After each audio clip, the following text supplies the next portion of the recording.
In our talk about planning, we need to talk about decisions because every time you draw up a plan, the intent is you are making a decision about the future of the organization that you're in. So let's look on the aspect of decisions. Decision making is really officially choose between two or more alternative. Well, that's actually what the definition is, but really decision making, you have to look at a big picture, and sometimes the big picture is outside of the scope of just one person. You may include a group there in the process, but if you look at some of the aspects of planning, you want to look outside the organization and you want to look inside the organization, kind of all at the same time. When you look inside the organization, we call this a SWOT analysis. SWOT stands for strength, weakness, opportunity, threat. Make certain you write these down because these are used in just about every single facet of business because it's a really good common sense methodology for actually looking as to where you're at inside the organization and where you are outside the organization as well. And you'll see it in every single type of business. One time I was in a religious organization, and all of a sudden we're at a board meeting and somebody says, well, have you done a SWOT analysis? It touches everything that you're involved with in the aspect of business or organizational structure.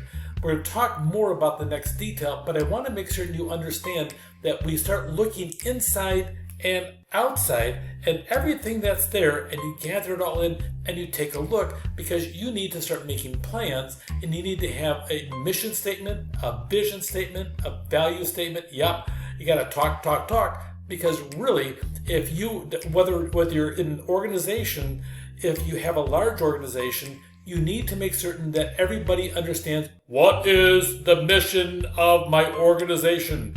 What is the vision? What do we want to do? What do we want to become? And then also the value statement. What do we want to emphasize? I have to tell you, if you're serious about having a business that means something to people, that you expect them to work hard and sacrifice for it, you better have a vision and you better have an identification as to what exactly are your values for that organization. And from these three statements, you start making your strategic plans, your tactical plans, and your operational plans. Remember, strategic planning, 3 years plus, 3 years out. Tactical is 1 to 3 years, and operational is 1 to 52 weeks. Just everything under a year. So look in those aspects of making plans, and you can kind of see who makes the plans.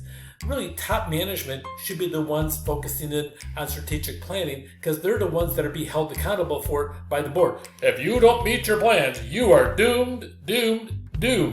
That happens sometimes.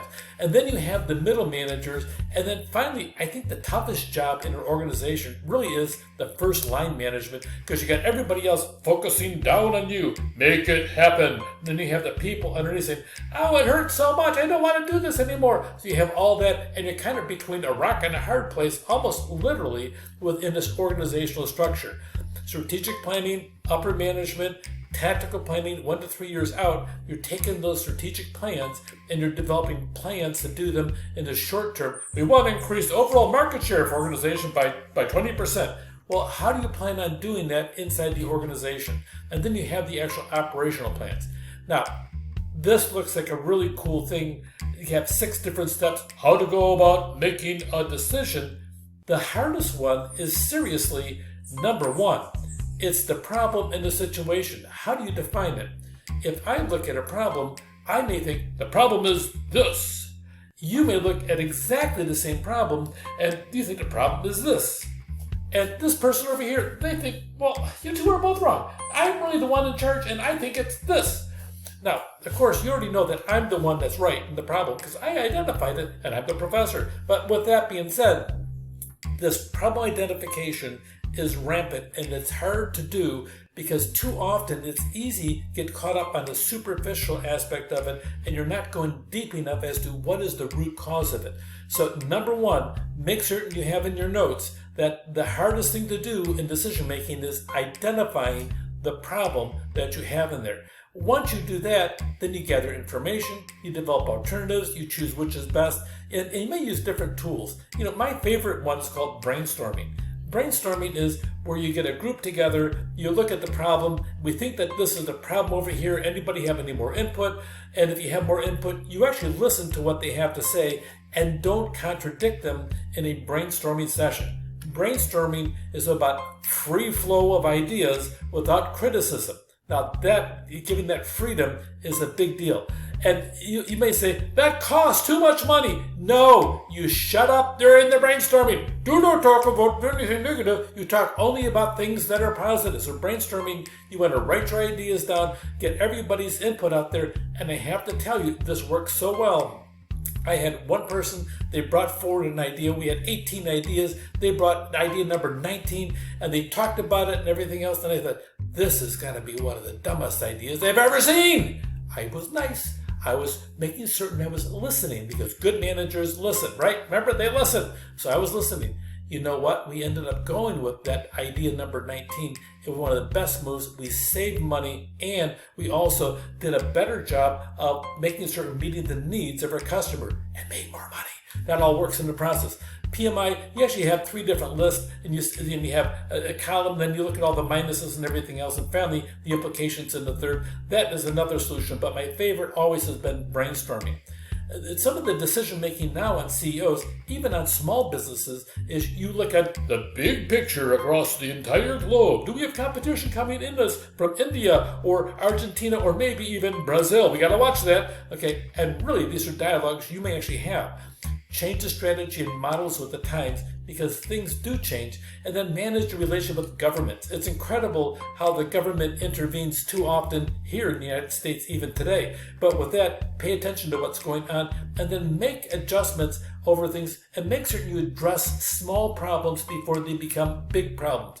Address the problem when it's a seed, not when it's a giant oak towering over the organization and terrifying everybody to death. So those are things that CEOs are there. But really, the toughest part of decision making, the toughest part is, what is the problem? Make certain you have that. Strategic planning is a long-term plan, and then we break it down into shorter time spans. So we have a strategic plan, 3 years plus.